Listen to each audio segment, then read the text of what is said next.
Black artists, activists, and historians have seen their work lost, stolen, or simply forgotten about for centuries. There's a lot of stories out there that have yet to be told or have only been told from one perspective. When it comes to the Montgomery bus boycotts and the civil rights movement of the 1960s, one would assume that those in charge would preserve history and commend those who pushed the movement for equality forward.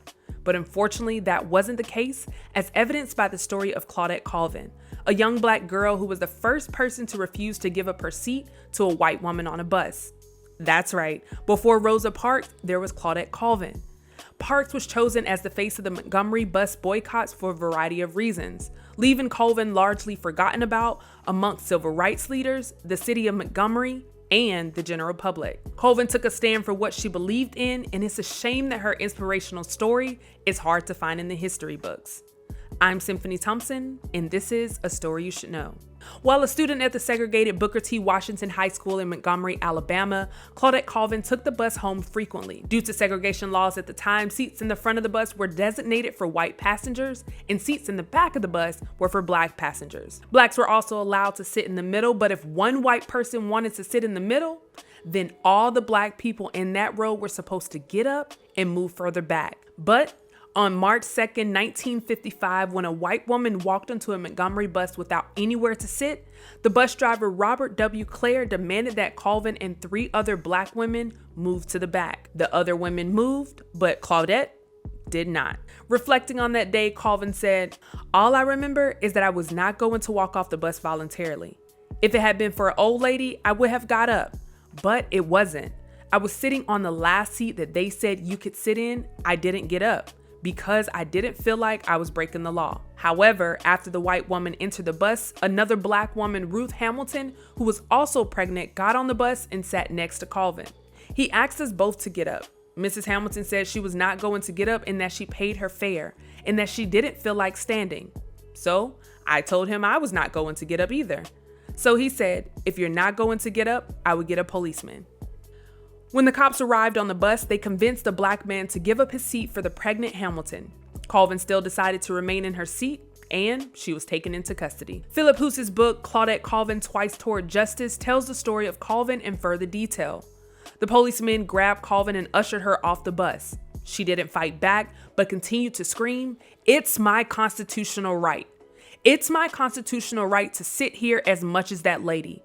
I paid my fare. It's my constitutional right." Colvin was taken to City Hall where she was charged with misconduct, resisting arrest, assaulting a police officer, and violating the city's segregation laws. Going back to her feelings on that historical day, she said, "It just killed me to leave the bus. I hated to give that white woman my seat when so many Black people were standing. I was crying hard. The cops put me in the back of the police car and shut the door. All the ride long, they swore and ridiculed me. They took turns guessing my bra size and cracked jokes about parts of my body." Colvin was eventually released and went back home. Upon her arrival, her neighbors surrounded her with support. But I was afraid that night too. I had stood up to a white bus driver and 2 white cops. I had challenged the bus law. There had been lynchings and cross burnings for that kind of thing. It would have been easy for the Klan to come up the hill in the night. Dad sat up all night long with his shotgun. We all stayed up. When time for trial finally came, Colvin pleaded innocent, but was found guilty. She was released on indefinite probation in her parents' care. As the guilty verdict came in, the Black leaders in Montgomery knew something had to be done to initiate change. I told Mrs. Parks, as I told other leaders in Montgomery, that I thought Claudette Colvin's arrest was a good test case to end segregation on the buses. However, the Black leadership in Montgomery at the time thought that we should wait. Fred Gray. So why did some Black leaders think this way? It was partly because of her color and because she was from the working poor. She lived in a little shack. It was a case of bougie Blacks looking down on the working class Blacks. Gwen Payton. Not only that, but according to an article in the National Women's History Museum website, because Colvin was a minor and Parks was an adult, Parks seemed more trustworthy as the face of the movement than Colvin. Parks had a lighter skin, which was considered more socially acceptable at the time. In the end, it was Colvin's pregnancy that caused several Black leaders to not use her as the face of the movement. Black leaders believed it would not be good if the face of their movement was an unwed teenage mother. An article in The Guardian titled "She Would Not Be Moved" describes Colvin's situation as a personal tragedy for her was seen as a political liability by the town's civil rights leaders. Author of Parting the Waters, Taylor Branch wrote, "Even if Montgomery Negroes were willing to rally behind an unwed pregnant teenager, which they were not, her circumstances would make her an extremely vulnerable standard bearer. If the white press got a hold of that information, they would have had a field day. They call her a bad girl and her case wouldn't have a chance." Rosa Parks. When asked why she thinks Rosa Parks gets all the credit when it came to the refusal of giving up your seat, she said that the NAACP and other Black organizations felt that Parks would be a good icon because she was an adult and they didn't think teenagers were reliable. Colvin also added that Parks had the right hair and right look. Her skin texture was the kind that people associate with the middle class. She fit that profile. Mrs. Parks was a married woman. She was morally clean and she had a fairly good academic training. If there was ever a person we would have been able to use to break the situation that existed on the Montgomery City line, Rosa L. Parks was the woman to use. I probably would have examined a dozen more before I got there if Rosa Parks hadn't come along before I found the right one. Ed Nixon. According to sources, Rosa Parks was thrown off the bus on a Thursday and by Friday had several supporters and activists championing her. The Guardian article says that Colvin isn't bitter about the situation, but when she was a teenager, she did have feelings of resentment, sadness, and even bewilderment.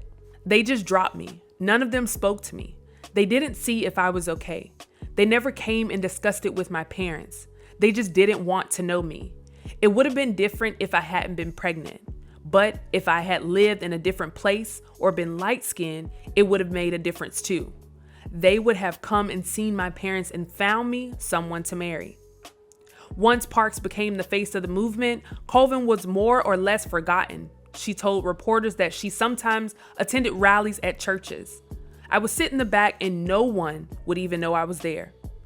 To make matters worse, Colvin's son Raymond came out as a light-skinned baby.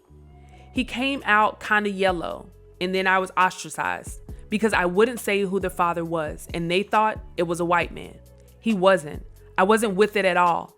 All I could do is cry." After Rosa Parks was arrested for refusing to get out of her seat on December 1st, 1955, the Montgomery bus boycott began 4 days later on December 5th. That same month, Black community leaders gathered together and began developing a federal lawsuit that would challenge the Alabama segregation laws. Attorneys Clifford Durr and Fred Gray worked on the case that would become known as Browder versus Gayle, a fight against Montgomery bus segregation. Gray approached Colvin, Aurelia Browder, Susie McDonald, Mary Louise Smith, and Jeanette Reese, all of these women who had experienced discrimination by bus drivers who enforced the segregation policy. The name of the case comes from one woman previously listed, Browder. W.A. Gayle was the mayor of Montgomery at the time. The women agreed to become plaintiffs in the case. However, Reese later dropped out of the case in February 1956 after intimidation. She and her husband were both threatened. Months later, on June 5, 1956, the district court found that the enforced segregation of Black and white passengers on motor buses operating in the city of Montgomery violates the Constitution and laws of the United States because it denied equal protection that was promised under the 14th Amendment. Of course, the city would attempt to appeal the decision, but those attempts proved to be unsuccessful as the Supreme Court supported the district court and ordered Alabama and Montgomery to desegregate its buses. On December 17, 1956, the Supreme Court denied the petition for rehearing on the December 20th. The ruling was implemented, officially ending the Montgomery bus boycott on that same day. In 1958, Colvin moved to New York City after having trouble finding work in Montgomery due to her involvement in the overturning of bus segregation. In 1969, she began work as a nurse's aide in Manhattan for 35 years, retiring in 2004. Ever since Colvin moved to New York, she was largely forgotten about. Her family has joined the fight for Colvin's recognition in the history books. The family asked the National Museum of African American History and Culture for Colvin to be giving more mention, as the museum does have a section dedicated to Rosa Parks. All we want is the truth. Why does history fail to get it right? Had it not been for Claudette Colvin, Ariel Browder, Susie McDonald, and Mary Louise Smith, there would have not been a Thurgood Marshall, a Martin Luther King, or a Rosa Parks. In December 2021, the juvenile court's records of Claudette Colvin were sealed and expunged. Montgomery County juvenile judge Colvin Williams signed an order for the records to be destroyed, including all references to her arrest. Colvin is still alive and is currently 82 years old at the time of the video release. Decades have gone by and her name still isn't as prominent as it should be. Claudette Colvin sacrificed herself when she refused to get out of her seat for the greater good of the civil rights movement. Now, as we approach the 67th anniversary of that day, Colvin is now getting the recognition she deserves. As a biopic about her life is in the early stages with Anthony Mackie directing and Sanaya Sidney portraying the civil rights icon. The film will surely inform everyone of Colvin's story and inspire an entirely new generation. In 2013, while interviewing for Democracy Now!, Colvin was asked what would she like to say to young people today, and she responded with this: "Well, keep on moving. The struggle is not over.